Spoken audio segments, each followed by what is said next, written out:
사람 열매 모델 태양신 니카의 능력을 가장 먼저 각성한 인물은 조이보이입니다. 조이보이는 원피스를 남긴 장본인이며 공백의 100년 당시 세계정부와 대립했던 인물로 추정됩니다. 하지만 조이보이는 결국 세계정부에게 패배하며 기록이 말소되었고, 조이보이는 새로운 조이보이이자 태양신 니카의 의지를 이어가며 세계정부로부터 세상을 해방시켜줄 전사를 기다려왔고, 로드 포네그리프 원피스 고대명기를 남겼습니다. 그리고 그 인물은 무려 800년이 지나서 나타났으며 조이보이가 기다린 인물은 루피였습니다. 물론 중간에 로저가 먼저 원피스를 찾긴 하였으나 로저는 자신이 조이보이가 될 수 없음을 깨달았고, 뒤에 일족으로서 조이보이의 의지를 이어가기 위하여 자신의 목숨을 희생하며 대적 시대를 개막하였습니다. 그리고 결국 세계정부의 방해에도 불구하고 루피가 사람 열매 모델 태양신 니카의 능력을 각성하며 조이보이가 되는데 성공하였습니다. 그리고 루피가 라프텔에 도달하여 원피스를 찾으며 해적왕이 될 날도 멀지 않았으며 세계의 진실을 파악할 날도 멀지 않았기에 루피가 해적왕이 되며 원피스를 찾게 될 때 조이보이에 대해서도 자세한 정보가 풀릴 것으로 추정됩니다. 해군은 에이스의 공개 처형을 발표한 이후 흰수염이라면 반드시 가족을 구하기 위하여 해군 본부에 나타날 것이라고 생각했고, 모든 정의의 힘을 소집한 이후 흰수염을 기다립니다. 그리고 흰수염은 정말로 해군 본부에 나타났고, 내가 사랑하는 아들은 잘 있겠지 라고 말한 뒤 곧바로 전쟁의 시작을 알립니다. 그리고 흰수염 해적단은 루피, 크로커다일, 징베 등과 함께 해군본부와 칠무회를 상대로도 전혀 밀리지 않는 모습을 연출하였고, 특히 루피가 엄청난 변수를 창출해내며 결국 에이스를 구출해내는 데 성공합니다. 하지만 에이스가 아카이누의 도발을 이기지 못하며 아카이누에게 덤벼들었고, 아카이누는 에이스를 가볍게 제압한 뒤 루피를 죽여버리려 합니다. 하지만 그 순간 에이스가 자신을 희생하여 루피를 구해냈고 에이스는 사망해버립니다. 그리고 흰수염은 남은 아들들만이라도 모두 신세계로 귀환시키기 위하여 홀로 해군 전체와 맞서는 모습을 연출하였고, 흰수염은 그야말로 세계 최강의 사나이다운 강함을 보여줍니다. 그리고 티치와 샹크스의 난입으로 인하여 전쟁은 종결되게 되었고, 결국 흰수염은 정상결전에서 사망하며 정상결전은 끝이 나게 됩니다. 그리고 사실상 이때를 기점으로 흰수염 해적단은 해체되었다고 볼 수 있으며 흰수염의 시대가 끝이 나고 루피를 필두로 한 신시대가 왔다고 볼 수 있습니다. 돈키호테 가문은 과거 세계정부를 창설한 왕의 후예로 그들의 자손은 천룡인이 되어 세계귀족으로 군림하고 있었습니다. 그리고 돈키호테 가문이었던 코라손 역시 어린 시절에는 천룡인이었습니다. 하지만 자신의 아버지 돈키호테 호밍이 평등한 사회를 만들고 싶다는 이유 때문에 천룡인의 지위를 내려놓기로 결정하였고, 결국 코라손은 하루아침에 천룡인 지위를 박탈당합니다. 그리고 돈키호테 가족은 부푼 마음으로 일반인들이 사는 마을로 이주했으나 과거 그들이 천룡인이었다는 사실을 알게 된 마을 주민들은 그들을 극도로 증오하게 되었고, 마을 주민들은 돈키호테 가족을 죽여버리려고 합니다. 그리고 돈키호테 호밍이 마리조아에 연락하여 가족들만이라도 천룡인 지위를 돌려달라고 말했으나 천룡인들은 이를 당연히 거부했고,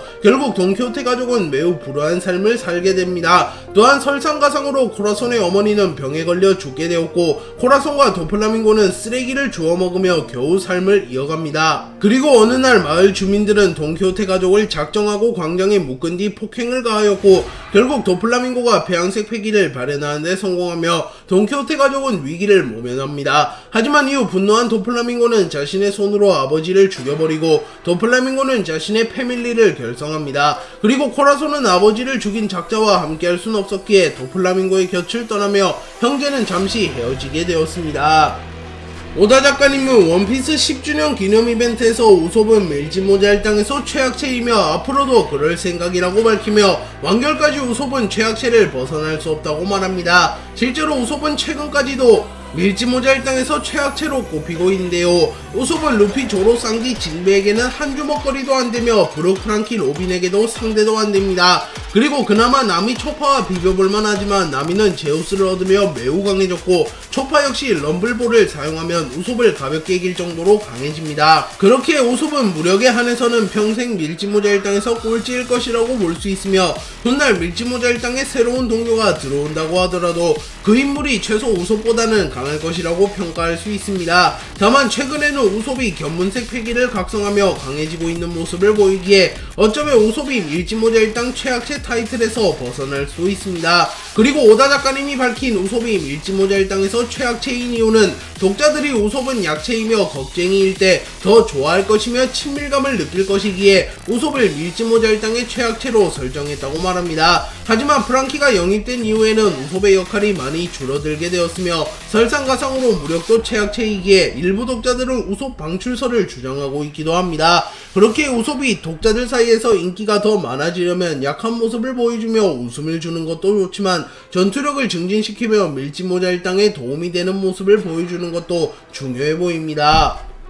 마르코의 방어력과 회복력만큼은 원피스 세계관에서 정상급이라고 평가할 수 있습니다. 하지만 일부 독자들은 마르코의 공격력은 매우 낮은 편이며 사왕 최고 간부들 중 하위권이라고 말합니다. 또한 마르코는 카이도우와도 비길 수 있지만 초파와도 비기는 캐릭터다라고 말하며 마르코의 공격력을 저평가하기도 합니다. 하지만 마르코는 공격력도 준수한 편이며 사왕 최고 간부들 중 상위권에 해당하는 공격력을 가진 캐릭터라고 볼 수 있는데요. 마르코는 설정상 무장색 패기의 고수라고 알려져 있으며 흰수염의 덕단에서도 흰수염을 제외하면 무장색 패기의 숙련도가 가장 높을 것으로 추정됩니다. 그리고 마르코는 무장색 패기를 마치 폐왕색 패기처럼 뿜어내는 기술도 사용 가능하며 이를 충격파처럼 사용하여 공격에 활용하기도 합니다. 또한 마르코는 무장색 패기를 사용한 뒤 키자루에게 불다킥을 사용하여 키자루를 땅에 쳐박아 버렸으며 아오키지를 기습하여 아오키지를 날려버리며 루피를 지켜주기도 하였습니다. 또한 그 외에도 마르코는 킹과 퀸을 동시에 상대하며 킹과 퀸에게 수차례 유효타를 주었으며 빅만과의 힘싸움에서도 승리한 적도 있습니다. 그렇게 마르코의 공격력이 매우 강하다는 것을 알 수 있습니다. 플루토는 먼 옛날 워터7에서 만들어진 사상 최강의 병기 중 하나로 포세이돈 우라노스와 함께 고대 병기로 불리우는 전설적인 병기입니다. 그리고 플루토는 한 발만 발포하여도 섬을 흔적없이 지워버릴 만큼 강력한 파괴력을 지닌 병기인 터라 세계 정부에서도 플루톤의 설계도를 반드시 제거하려 하였습니다. 그리고 플루톤의 설계도를 지닌 인물은 톰이었고 톰은 자신의 제자인 아이스버그와 프랑키에게 플루톤의 설계도를 맡겼습니다. 그리고 아이스버그는 갈레라 컴퍼니의 사장인 자신이 플루톤의 설계도를 가지고 있는다면 세계정부에서 이를 파악하게 될 거라고 생각했고 대외적으로는 별 볼 일 없는 양아치에 불과한 프랑키에게 플루톤의 설계도를 맡깁니다. 그리고 공교롭게도 조선공으로서의 재능은 프랑키가 아이스버그보다 뛰어났으며 프랑키가 밀짚모자 일당에 합류하였기에 아이스버그의 판단은 적중했다고 볼 수 있습니다. 그리고 사이퍼폴은 워터7에 플루톤의 설계도를 가진 인물이 있다는 걸 파악하였고 그 인물이 아이스버그라고 생각하며 꽤나 오랫동안 갈레라 컴퍼니에 잠입하였으며 프랑키가 플루톤의 설계도를 가진 것을 알게 되며 플루톤의 설계도를 없애버리려 하였으나 프랑키가 먼저 플루톤의 설계도를 태워버렸고 이를 본 로브루치는 매우 당황합니다. 하지만 대부분의 독자들은 프랑키가 플루톤의 설계도를 태워버린 것은 이미 플루톤의 설계도를 모조리 외워버렸거나 복사본 같은 것이 있기 때문으로 추정하고 있습니다. 또한 프랑키가 플루톤의 설계도를 외우지 않았으며 복사본이 없다고 하더라도 어차피 플루톤이 와노쿠니에 잠들어 있기에 루피가 플루톤을 손에 넣을 가능성은 충분합니다. 시라오시가 차를로스의 노예가 될 위기에 처하자 곧바로 용궁왕국의 세자 후카보시가 나타났고 후카보시는 미안하다 한눈을 팔았다 시라오시 돌아가자 이런 곳엔 두 번 다신 안 온다 라고 말합니다. 그리고 후카보시와 시라오시의 오빠들은 이성을 잃고 차를로스 성을 공격하려 했고 차를로스 성은 쿠마에게 이들을 막아내라고 합니다. 그리고 쿠마가 곧바로 충격파를 쐈으나 후카보시는 이를 피해낸 이후 왕아 칠무의 바솔로미 쿠마 불쌍하구나 상관없다 가자 류보시 만보시 라고 말하며 차를로스 성에게 돌진해옵니다. 그리고 위기를 느낀 차를로스 성은 죽여도 된다 쿠마 왕족이어도 돈을 쥐어주면 용서받는다이 하물며 어인이라고 말하며 철룡이는 세계정부의 가맹국조차 죽여도 상관없다고 말합니다. 한편 레베카가 시라오시가 잡힌 걸 목격하고 돈사이는 분노하며 묘스가르드 이번에는 해치워도 되는거지 라고 말합니다. 그리고 묘스가르드는 상관없다 책임은 내가 진다 라고 말했고 돈사이는 곧바로 차를로스 성을 공격하려 합니다. 그리고 묘스가르드는 곧바로 후카보시를 말리며 후카보시공 왕족은 참아주시게 저들이라면 도망칠 수 있단 말이오 저들에겐 짊어질 나라가 없소 해적이란 말이오 라고 말하며 만약 용궁왕국의 후카보시가 철룡인을 공격한다면 용궁왕국은 멸종하게 될 것이나 돈사이나 레오는 해적이기에 차를로스 성을 폭행하고 도주하면 책임을 물을 나라가 없기에 철룡인을 공격하는 건 해적이 되어야 한다고 말합니다.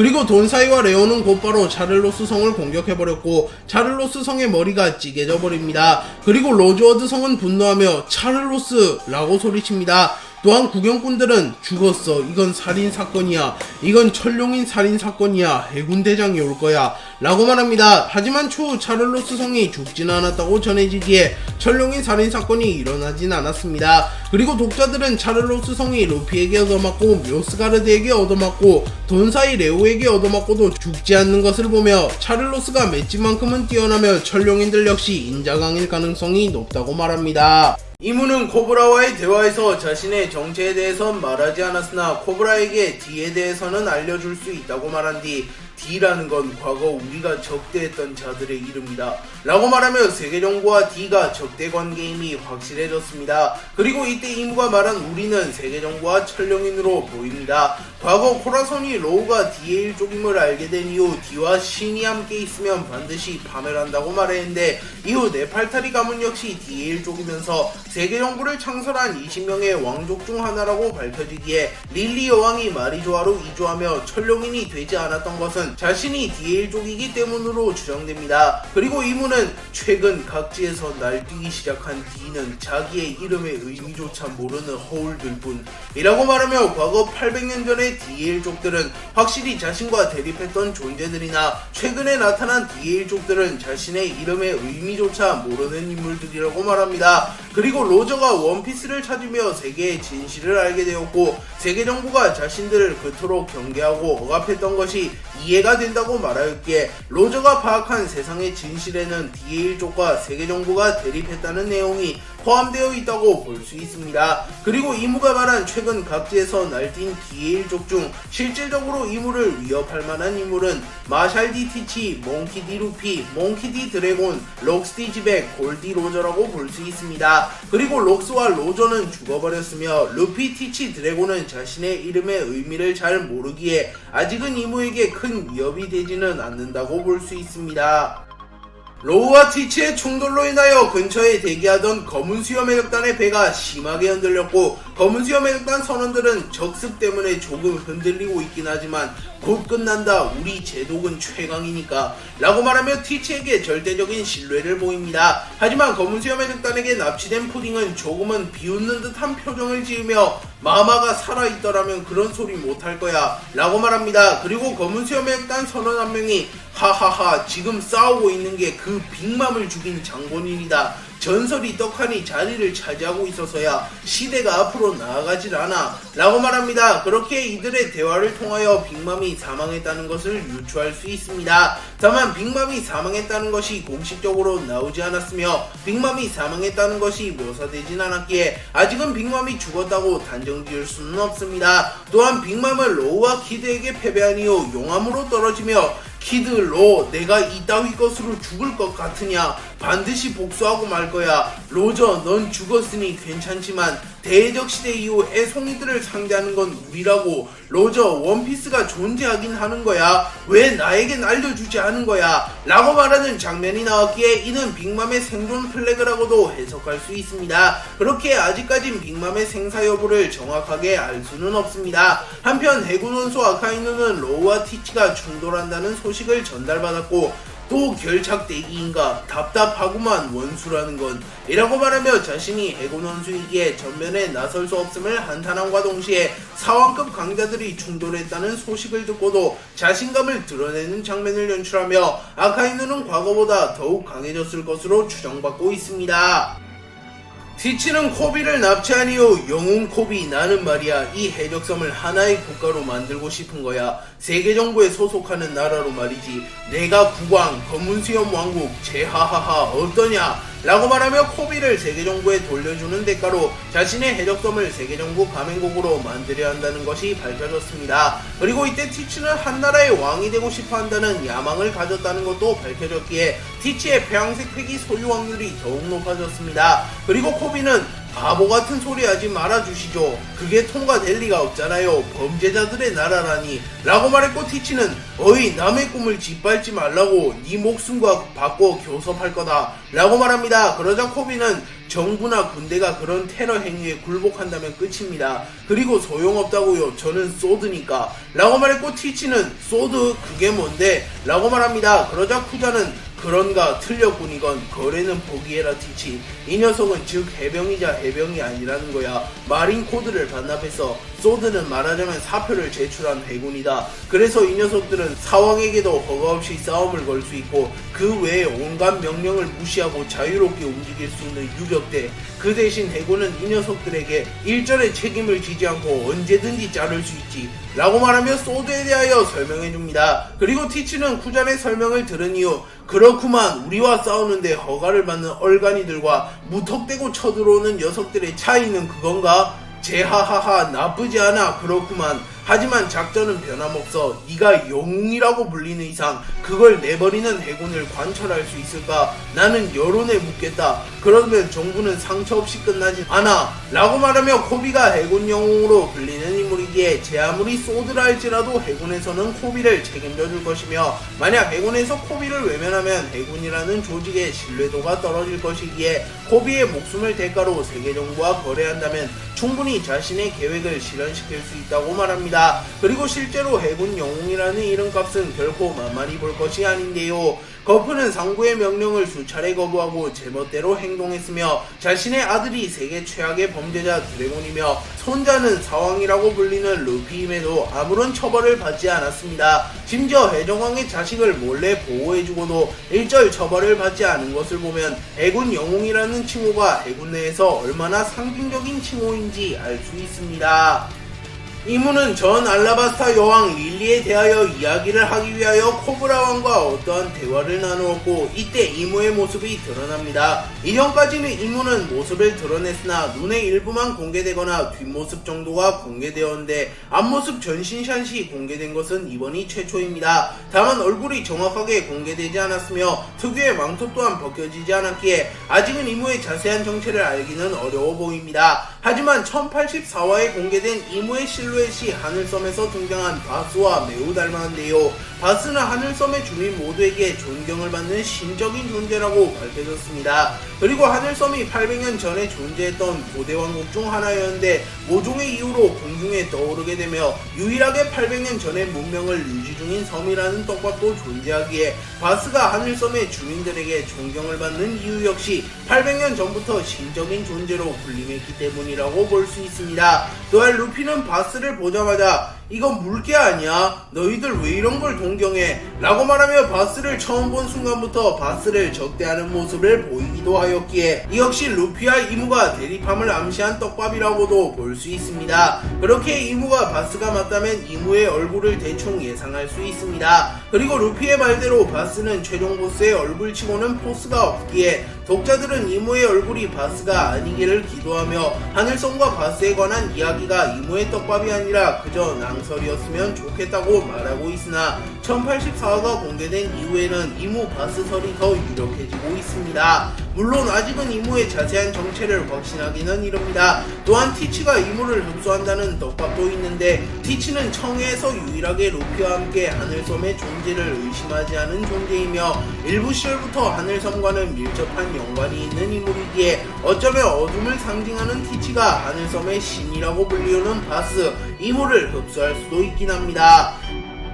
헨콕의 이명은 해적여제입니다. 그리고 여제라는 뜻은 여자 황제의 줄임말이기에 해적여제라고 불린다는 것은 헨콕이 매우 강하다는 것을 암시함을 알 수 있습니다. 그리고 헨콕 이전의 해적여제라고 불리운 인물은 원피스 세계관 역대 최강의 여성으로 불리우는 빅맘이 있으며 빅맘은 젊은 시절의 해적여제라고 불렸습니다. 그리고 무슨 이유로 빅맘의 해적여제 타이틀이 헨콕에게 갔는지는 아직은 알 수 없으나 이미 빅맘이 사왕으로 불리게 되며 해적여제보다 더 상위 티어에 속하는 이명을 얻게 되며 자연스레 해적여제라는 타이틀이 공석이 되었고 헨콕이 명성을 떨치게 되며 빅맘의 해적여제 타이틀을 이어받았다고도 추정할 수 있습니다. 그리고 그리고 해적 여제가 되려면 단순히 무력만 강해야 하는 것이 아니라 미모도 아름다워야 한다는 의견이 존재하는데요. 실제로 행콕은 무력은 물론이고 세계 최고의 미녀라고 불릴 만큼 아름다운 인물입니다. 그리고 빅맘 역시 해적 여제라고 불렸던 당시에는 무력도 강했을 뿐더러 현재의 행콕과 비교하여도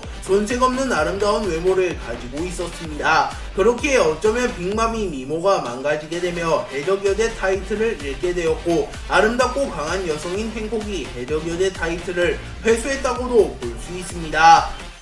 오다 작가님은 원래 밀지모자 일당이 고잉 메리오를 타고 세계를 제패할 예정이었으나 적들의 배가 점점 강해지며 밀지모자 일당의 배가 위대한 항로에서 초라해지기 시작해서 고잉 메리오와의 작배를 결심하였다고 밝혔습니다. 실제로 고잉 메리오는 전문적인 조선공이 만든 배도 아니며 무리한 항해와 거침없는 항해로 인하여 배의 상태가 계속하여 악화되었고, 결국 루피는 워터7에서 선박을 교체하기로 결정합니다. 그리고 루피는 파올리 프랑키 등에게 써니오 제작을 맡겼고, 이 과정에서 프랑키도 영입하는 데 성공하며 위대한 항로에서도 전혀 꿀리지 않는 선박을 얻게 되었습니다. 그리고 오다 작가님은 원래 하늘솜 스토리가 끝난 이후 1년 만에 고잉 메리오를 떠나 보내주려 했으나 예상보다 워터7 스토리가 길어지게 되었고, 고잉 메리오는 하늘솜 스토리가 끝난 이후 3년 만에 밀지모자 일당과 작별하게 되었습니다. 그리고 이때 고잉 메리오에 잠시 인격이 부여되며